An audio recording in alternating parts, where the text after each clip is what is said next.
ഓം ശാന്തി. പലപ്പോഴും സാഹചര്യങ്ങൾ മാറി മറിഞ്ഞു വരുമ്പോൾ അറിയാതെ നമ്മുടെ മനസ്സ് അസ്വസ്ഥമായി പോകും. മെഡിറ്റേഷൻ നിരന്തരമായി ചെയ്താൽ സാഹചര്യങ്ങൾ അതിജീവിക്കാൻ നമുക്ക് സാധിക്കും. എന്നാലും ആ മൊമെൻ്ററി കുറച്ച് കാര്യങ്ങൾ നമ്മൾ ശ്രദ്ധിക്കുകയാണെങ്കിൽ, സ്ഥൂലമായിരിക്കുന്ന കുറച്ച് കാര്യങ്ങൾ ശ്രദ്ധിക്കുകയാണെങ്കിൽ പെട്ടെന്നുണ്ടാകുന്ന മാറ്റങ്ങൾക്കൊക്കെ ഒരു പരിധി വരെ നമുക്ക് മാനേജ് ചെയ്യാനായിട്ട് സാധിക്കും. അങ്ങനെയുള്ള 3 ടിപ്സാണ് ഇന്ന് ഞാൻ നിങ്ങൾക്ക് തരാനായിട്ട് ആഗ്രഹിക്കുന്നത്. ഒന്നാമത്, നമ്മുടെ ഏറ്റവും നല്ല ശ്രദ്ധ കിട്ടുന്ന ബോഡി ലാംഗ്വേജ് പറയുന്നത് ഏറ്റവും നന്നായി ശ്രദ്ധിക്കാനുള്ളതായിട്ടുള്ള രീതി എന്ന് പറഞ്ഞാൽ നട്ടിൽ നിവർന്നിരിക്കുന്ന അവസ്ഥ എന്നാണ്.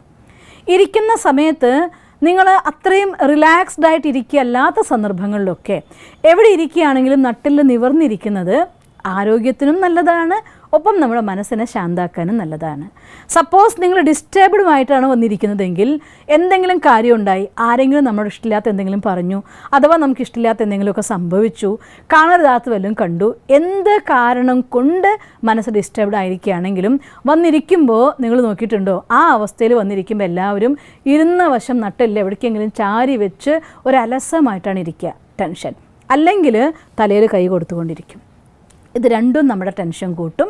അതുകൊണ്ട് അങ്ങനെ എന്തെങ്കിലും ഡിസ്റ്റർബ്ഡ് ആയിട്ടുള്ള മൈൻഡായിട്ടാണ് വന്നിരിക്കുന്നതെങ്കിൽ ആദ്യം ചെയ്യേണ്ട പണി നട്ടെല്ല് നിവർന്നേ ഇരിക്കാവൂ.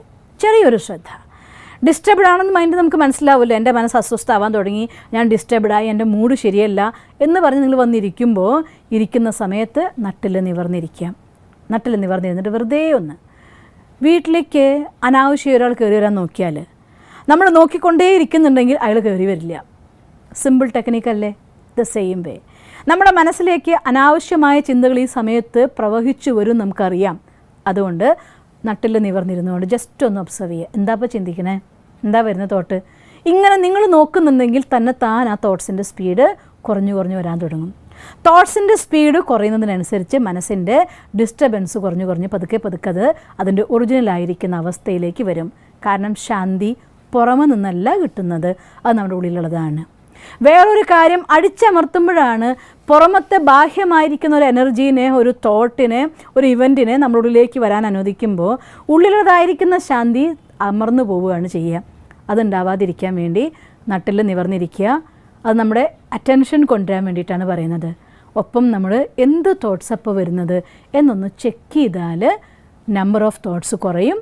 ഒബ്സർവ് ചെയ്യുന്നുണ്ടെന്ന് കണ്ടു കഴിഞ്ഞാൽ ഓട്ടോമാറ്റിക്കായിട്ട് നമ്മുടെ മനസ്സ് സ്വയമേവ സങ്കല്പത്തിൻ്റെ സ്പീഡ് കുറയ്ക്കും.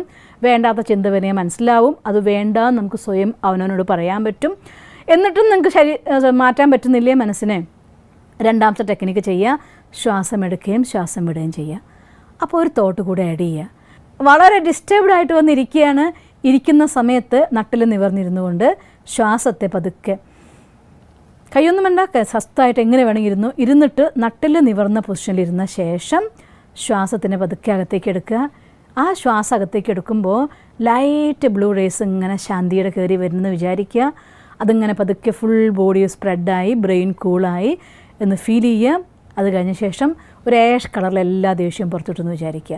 ഇങ്ങനെ നിങ്ങളുടെ ശ്വാസത്തിൽ നിങ്ങൾ ശ്രദ്ധിക്കുകയാണെങ്കിൽ മറ്റേ ഇവൻറ്റിൽ നിന്ന്, നമ്മൾ ഡിസ്റ്റർബ് ചെയ്ത ഇവൻ്റ് ഉണ്ടല്ലോ, അതിൽ നിന്ന് അഥവാ വിമർശനത്തിൽ നിന്ന്, ആ കാരണം സ്റ്റിമുലസ് എന്താണെങ്കിലും അതിൽ നിന്ന് മനസ്സിനെ നമുക്ക് വിഡ്രോ ചെയ്യാൻ പറ്റും. ഈ ഒരു തോട്ടിലേക്ക് മനസ്സിനെ വിത്ത് വിഷ്വലായിട്ടൊരു എക്സസൈസ് നമ്മൾ ചെയ്യുമ്പോൾ തന്നെത്താൻ മനസ്സ് ഇതിലേക്ക് വലിക്കപ്പെടും. ഇത് ചെയ്ത് നോക്കിയാൽ കുറച്ച് സമയത്തിനുള്ളിൽ മനസ്സ് ശാന്താവുന്നതായിട്ട് കാണാം. പിന്നെ നമ്മൾ ചെയ്യേണ്ടത്, ഇത് 2 മിനിറ്റ് കഴിഞ്ഞാൽ അതിൽ മാത്രം ഇരിക്കാൻ പറ്റില്ലല്ലോ. പിന്നെ പ്രസൻറ്റിൽ എന്ത് കർമ്മം നിങ്ങൾ ചെയ്യുന്നുണ്ടോ, ഓറലി ആ കർമ്മത്തിലേക്ക് ശ്രദ്ധിച്ചിട്ടൊന്നും വേണ്ടി വരില്ല നിങ്ങൾക്ക് ചെയ്യാൻ. ഫോർ എക്സാമ്പിൾ പച്ചക്കറി മുറിക്കുകയെന്ന് വിചാരിക്കൂ. ഈ പച്ചക്കറി മുറിക്കുന്ന ഈ കഷ്ണം നോക്കി മുറിക്കേണ്ട ആവശ്യമൊന്നുമില്ല. പഠിച്ച പ്രാക്ടീസിൽ ആൾ വളരെ ഫാസ്റ്റായിട്ട് മുറിച്ചു പോകും. പക്ഷേ ആ ഒരു മൊമെൻറ്റിൽ മൈൻഡിനെ കാമാക്കാൻ വേണ്ടിക്കൊണ്ട്, സപ്പോസ് നിങ്ങൾക്ക് ഒരു പണിയും ചെയ്യാനില്ലെങ്കിലും എന്തെങ്കിലും എടുത്തിട്ടൊരു പണി ചെയ്യുക. ആ ചെയ്യുന്ന സമയത്ത് ആ കർമ്മം ചെയ്യുന്നതിലേക്ക് ഏകാഗ്രാക്കുക. ചെയ്യുന്നൊന്ന് ഒരു എന്താ പറയുക, ഏകാഗ്രാക്കുക എന്ന് വെച്ചാൽ അർത്ഥം മനസ്സിന് അതിനുള്ളിൽ കൊണ്ട് കുരുക്കുക എന്നല്ല. പക്ഷേ ആ സമയത്ത് ഈ ഒരു തോട്ട് ക്രിയേറ്റ് ചെയ്യും. ഒപ്പത്തിനൊപ്പം തന്നെ നിങ്ങൾ ആ ചെയ്യുന്ന കാര്യത്തിൽ പച്ചക്കറി മുറിക്കുന്നൊന്ന് കണ്ട്, ഞാൻ ഈ പച്ചക്കറി കൈകൊണ്ട് മുറിപ്പിക്കുകയാണ്, ഈ പച്ചക്കറി കഷ്ണം കറക്റ്റായി വന്നിട്ടുണ്ട്, ചിന്തിക്കേണ്ട കാര്യമൊന്നുമില്ല, വെറുതെ ചിന്തിക്കുക. എന്തിനാണെന്നറിയോ? മനസ്സിനെ അവിടെ നിന്ന് ഇവിടേക്കൊന്ന് വലിച്ചു കൊണ്ടുവരാൻ. ഈ 3 കൊച്ചു ടെക്നിക്കാണ്. ഒന്ന്, ഇരിക്കുമ്പോൾ നട്ടിൽ നിവർന്നിരുന്ന് നമ്മുടെ ചിന്ത എന്താ വരുന്ന ഒരു കാഴ്ചക്കാരനെ പോലെ ഒന്ന് ഒബ്സർവ്. വളരെ ഡിസ്റ്റർബ്ഡ് ആയിക്കോട്ടെ, നട്ടിൽ നിവർന്നിരുന്നൊന്ന് ശ്വാസം എടുക്കുമ്പോൾ തന്നെ കുറച്ചാവും. സൈലൻ്റ് ആവാൻ, ആ സമയത്ത് പ്രതികരിക്കാൻ പോവാതിരിക്കാൻ ശ്രദ്ധിക്കണം. എന്നിട്ട് വെറുതെ ഒന്ന് നോക്കി, എന്ത് തൊട്ടപ്പോൾ വരുന്നത്, വന്നോട്ടോ എന്ന് പറയാൻ തുടങ്ങി നിൽക്കും അവിടെ. അതേസമയം നമ്മൾ ഒബ്സർവ് ചെയ്യാതെ മറ്റ് ആ ചിന്ത എന്താണാവോ എന്ന് മുഴുകിക്കഴിഞ്ഞാൽ ആ തോട്ട്സ് നമ്മളെ അങ്ങ് പിടിച്ച് അതിനുള്ളിൽ തന്നെ കൊണ്ട് കുരുക്കും. അതുകൊണ്ട് നട്ടിൽ നിവർന്നിരുന്നാൽ തന്നെ നമുക്കൊരു പരിധി വരെ കൺട്രോൾ ചെയ്യാം. രണ്ടാമത് നമ്മുടെ എന്ത് തോട്ട് വരുന്നുള്ള കാര്യം നമ്മൾ ശ്രദ്ധിച്ച് നോക്കണം. എന്നിട്ട് കഴിയുമെങ്കിൽ പോസിറ്റീവ് തോട്ട് ക്രിയേറ്റ് ചെയ്യാൻ പറ്റുമെങ്കിൽ ആക്കുക. അല്ലെങ്കിൽ ഒരു തമാശ സീൻ കാണുന്ന പോലെ ഒന്ന് കണ്ടു നോക്കുക. ഇതൊക്കെ നമ്മുടെ പെട്ടെന്ന് മനസ്സിനെ മാറ്റാനുള്ള സഹായിക്കുന്ന സംഗതിയാണ്. പിന്നെ ഒന്ന്, നിങ്ങളുടെ ശ്വാസത്തിൽ ഗതിയിൽ ശ്രദ്ധിക്കുക. അതിൻ്റെ ഉള്ളിൽ നിന്ന് ശാന്തിയുടെ കിരണം എടുക്കുന്നതായിട്ടും പുറത്ത് കളയുന്നതായിട്ടും ഫീൽ ചെയ്യുക. വളരെ എഫക്റ്റീവായിട്ടൊരു ടെക്നിക്കാണിത്. മൂന്നാമത്തെ, ഇതൊന്നിലും നിങ്ങൾക്ക് ശ്രദ്ധിക്കാൻ പറ്റില്ല എന്ന് കണ്ടു കഴിഞ്ഞാൽ ഏതെങ്കിലും ഒരു ജോലി ചെയ്യുക. ആ ജോലിയുടെ സ്റ്റെപ്പ് ബൈ സ്റ്റെപ്പ്, ഞാൻ അടുപ്പിക്കുകയാണ് കേട്ടോ മുറ്റം, ഞാൻ അല്ലെങ്കിൽ പച്ചക്കറി മുറിപ്പിക്കുകയാണ് കേട്ടോ, ഞാൻ എന്താ എഴുതുകയാണ് കേട്ടോ. ഇങ്ങനെ ചെയ്യുന്ന കർമ്മത്തെ സ്വയം കർമ്മത്തിൻ്റെ അവെയർനെസ്സോട് കൂടി, ബോധത്തോടു കൂടി ആ കർമ്മം ചെയ്യുക. അപ്പോഴും നിങ്ങളുടെ ശ്രദ്ധ അതിൽ നിന്ന് മാറി ആ കാര്യത്തിലേക്ക് മാറും. അവിടെ നിന്ന് നമുക്ക് വളരെ ഡിസ്റ്റർബ്ഡ് ആണെങ്കിൽ നമ്മൾ എന്താ ചെയ്യുക, അവിടെ നിന്ന് പുറത്ത് കിടക്കും. അപ്പോൾ നമ്മൾ ആ ശബ്ദത്തിൽ നമ്മൾ രക്ഷപ്പെട്ടു പോകും. അതുപോലെ അകത്ത് ദ്വന്ദ്വമുണ്ടാകുന്ന സമയത്ത് ഉണ്ടാകുന്ന സങ്കല്പങ്ങളുടെ സംഘർഷത്തിൽ നിന്ന് പുറത്തേക്ക് കടക്കാനുള്ള എളുപ്പ വഴികളാണ് ഇത് മൂന്നും. ഇതിലേതെങ്കിലുമൊക്കെ പ്രാക്ടീസ് ചെയ്യണം. നിങ്ങളുടെ മനസ്സിനെ ശാന്തമാക്കണം.